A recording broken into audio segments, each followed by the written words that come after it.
Hey, what's up everyone? Ben at ProFixer, and today on the channel we have an iPhone XS Max that came in for repair. This one is extremely cracked on the back, but we're going to be repairing the front for a touch issue. So I'm going to walk you through all the steps that I go through in order to repair a XS Max.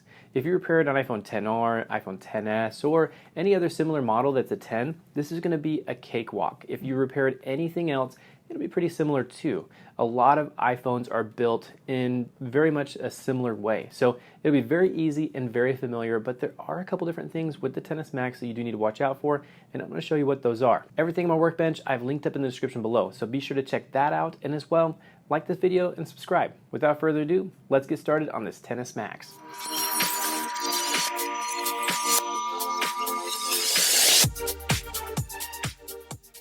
The first thing you want to do when working on a XS Max or any other device that has strong adhesive holding down the screen is you will want to put it on a heat mat. I picked this blue heat mat years ago and it's been my absolute favorite tool that I use every single day on almost every repair. So I've had this one sitting on here for just a few minutes. We have it set to 60 degrees, which is a very safe temperature for prolonged use. After it's been sitting on there and you notice that the back starts to get noticeably hot, you want to go ahead and remove your pentalobe screws. This will be the first step in order to gain access to the internals of your iPhone XS Max. Now, using a good pentalobe screwdriver definitely makes this a much easier and enjoyable process. I picked these up from Injured Gadgets, and this is actually a brand called XOOL. It's spelled UUL. And they're a pretty cool brand. They have really nice hardened bits and really nice build on them. And these are actually the first gen. We do have a second gen where they do have ball bearings inside of the spinner tops, which is pretty cool. But these spin freely even though they're the older model. And so we're going to go ahead and pull this screen off. Go ahead and start working along the edges. And I use a razor blade for this process. The best thing about a razor blade is it's sharp, so it inserts into the side of the frame without putting any kind of marks on there. If you use a nice Sesamo or something like that, those are pretty thick and it's almost impossible to insert it into the edge without causing some type of issues as far as scratching or gouging. With these razors, you can actually insert it along the edge as long as it's the long type like this and not have to worry about causing any kind of damage to the edge of the device. So once you have a little section lifted up, go ahead and work up the side, and you're not wanting to pry the screen off or muscle it off at this point.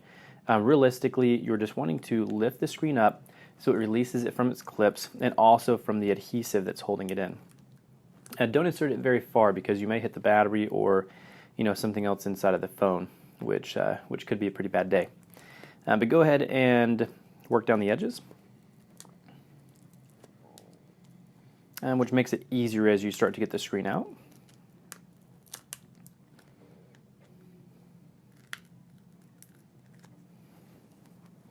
And even though the screen is still pretty loose, I'm going to work one last time on this top part here just to release the adhesive a bit. So there we go. And you can actually work on the top too.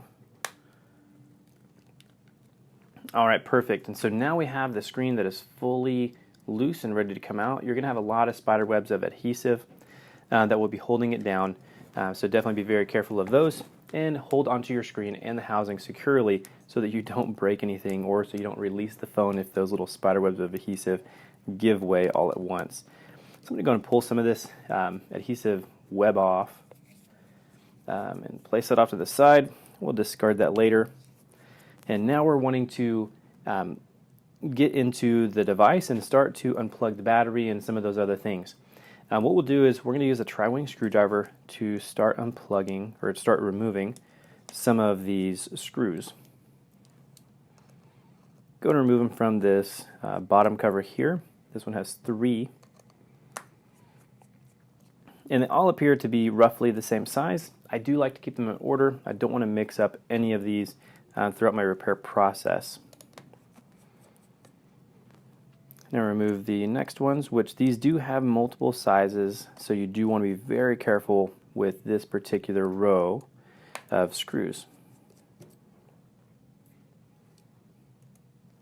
Pull those out as a short one, then a long one, then it goes back to short. Then now I believe this one should be one of the long ones again. Oh, what's this actually short? All right, there we go. It's a little bit longer than the rest, but it is still pretty short compared to that long one there. All right, so now we're going to go ahead and pull this top bracket off, which is pretty easy. And then now the battery is going to be this very bottom one here. Go ahead and just grab the slight edge of it and lift up, ever so slightly to disconnect the battery. Now that the battery is unplugged, you can remove your 2 flex cables for your screen, which I always use my fingernail. I don't use any kind of tool because I've seen too much pry damage going on. So we do pull those off carefully. Pull that other one off there, and then this front camera assembly is actually, let's see, yeah, it's that one there. It's going to be the second flex cable down. What you want to do is, at the very bottom of this flex cable, there is a little bit of adhesive. I've seen people tear it right at the elbow. So what I do, I use a tiny bit of alcohol and put a slight drop on the top of this flex. You're going to see it run down that flex, and it's going to touch the adhesive, making it a lot easier to pull off. Put another little drop here because the first drop was pretty small. And as long as you don't use too much alcohol, it's just going to isolate to that spot and then evaporate, and it won't cause any kind of issues. But now if we pull on this flex, it comes out incredibly easily. So there we go. And I'm going to pull that off and pull out all the rest of that adhesive. Now we're going to take this assembly and we're going to place it right back on our heat mat that we've left on at 60 degrees. This new screen, we will need to prepare it a little bit, but before we do that, I want to go ahead and clean up the rest of this frame in preparation for our adhesive that came with the screen itself. So go ahead and start pulling off some of this adhesive along the top edge. And what I find the easiest is, instead of scraping adhesive off, pull it very slowly. And as long as you can get it in one piece, it seems to have a lot cleaner pull than it does when you scrape it off. So if you can avoid scraping, that would be absolutely the best. I'm going to go and pull this off down the edge. Let's see here, we may be able to start this little edge here. So you're going to pick up on the edge of it. We can pull and we'll kind of push it off as we go, and that helps a little bit. If you use a razor to kind of drag along the edges, that's whenever you may start to smear your adhesive. I'm going to take that off, and it gets pretty sticky. And now we're going to work on this bottom here.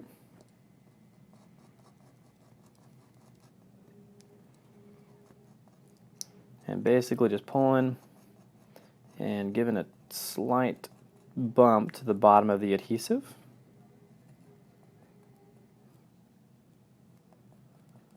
Here we go. Perfect. And a lot of times what I find is this adhesive breaks down pretty easily, especially if you have any kind of hand lotions or any kind of oils on your hands. It can make this adhesive extremely gummy, and then the surface is almost like this slimy, almost like slug-like material.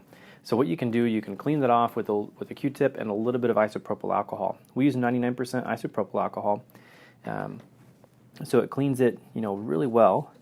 But go ahead and kind of run down the edges a little bit and work to remove any of the old adhesive residue. This will definitely help to install your new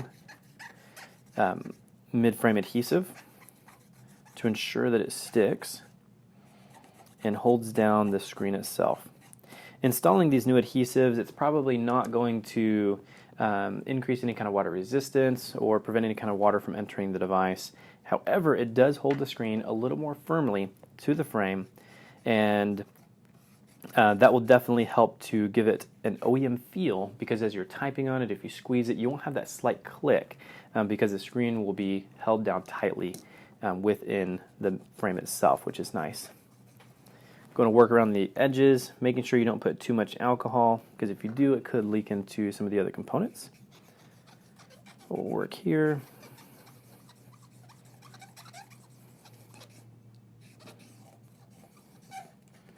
That's cleaning up nicely, and then be very careful around your top cameras, which realistically I don't go very close to those at all. And I just want to keep those safe and also clean, because if you bump them with a Q-tip that's full of alcohol and adhesive residue, it's going to destroy the camera and you're probably not going to be able to clean it.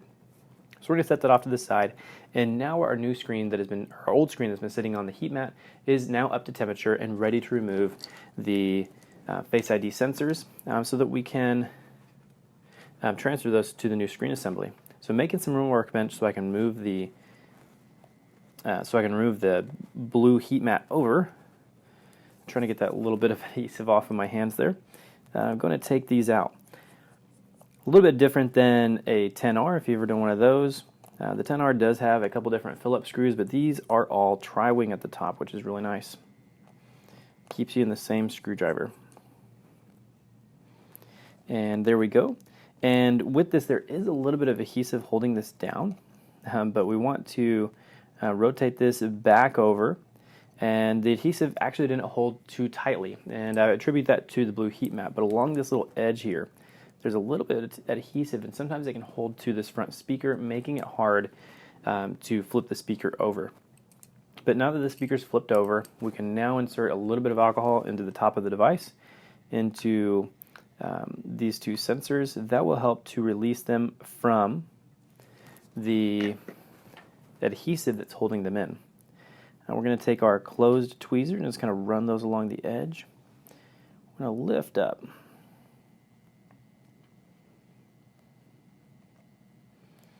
And just with a little bit of persuasion, it will start to come up.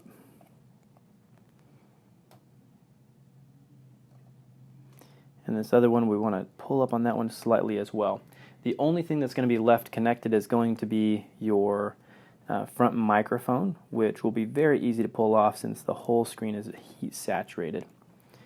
Go ahead and carefully move this front assembly over, and we're going to set the screen off to the side. And now we're going to go ahead and start with this new screen here. So taking this one, we'll be pulling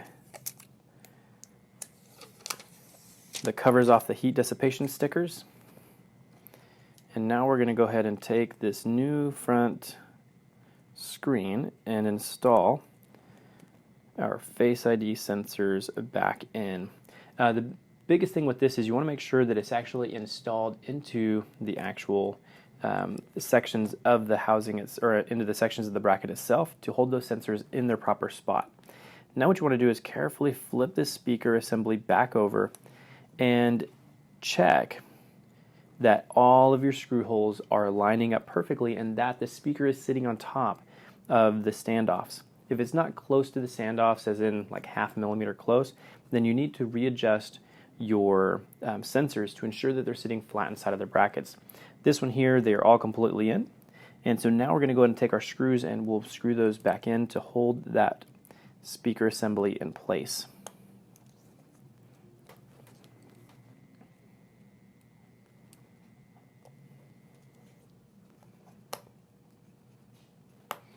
There we go.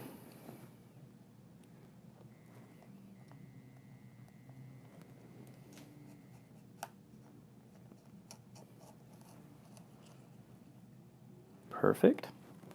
So now we have all of the screws in place and this is ready to install into the housing.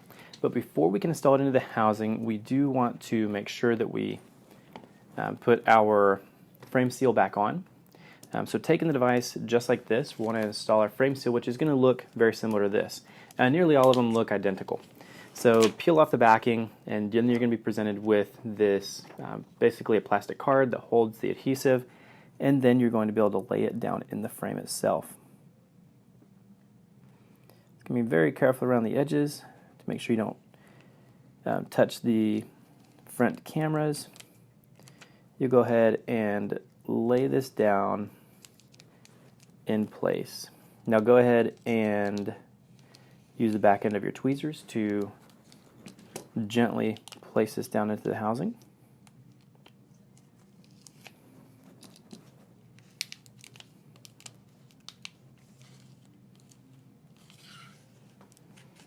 All right.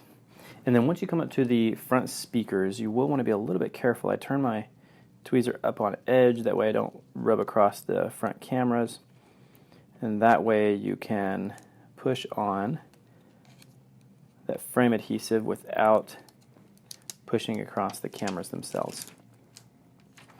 Now go ahead and pull off your that little top sheet. Most of the time you'll still have left this this other cover that covers the adhesive as well, and you want to pull that off once we've installed the screen. But if you notice that there's a little blue ring around there, that's totally okay. Leave it on for now, and we're going to install the screen, and then we'll pull it off after everything tests out. So what you want to do in order to connect your Face ID sensors a little bit easier, you want to go ahead and connect the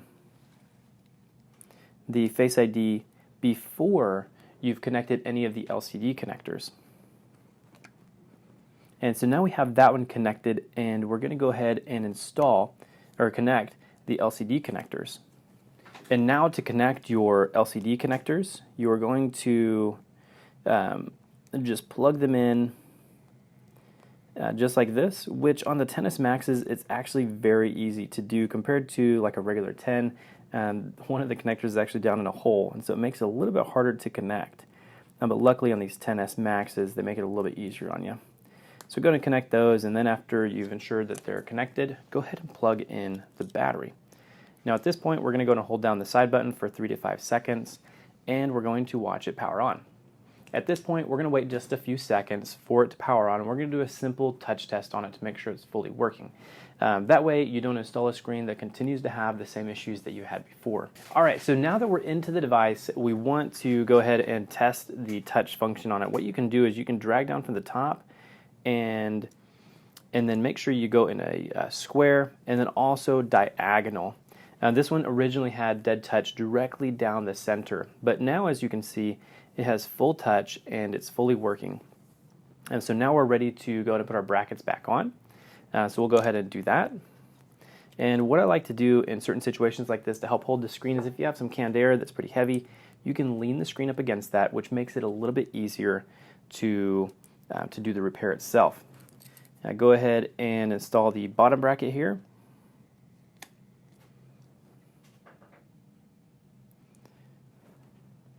And like always, like to install these screws just one turn at a time. And then after you have all the screws installed, then you can go ahead and snug all the rest of them up. Alright, so got all those installed, and now we want to snug up the rest of those. Make sure you keep all of these in proper order. If you mix them up, especially on this top bracket here, you can cause catastrophic injury to the device. You do want to make sure that that you don't put a long screw in a short spot. Even if the screw is ever so slightly longer, if it's going into a motherboard, it can slightly scratch the board, causing damage to the traces. If it's incredibly long, it will actually puncture a hole, which I've seen that before. And especially with these sandwich boards, you do need to make sure that that you are very aware on how you take the screws out and how you put them back in to not mix them up. Now we're down to the last screw, which is a slightly longer screw. It's just barely longer than the rest. And we have all the screws in, and now we're going to go ahead and remove the rest of our this little blue cover here. So carefully pulling this off, we want to make sure that it doesn't peel up our mid-frame adhesive at all, which it's all looking great. In order to get this side here, you can tilt the screen down and it'll give you a little room to work on this other side here.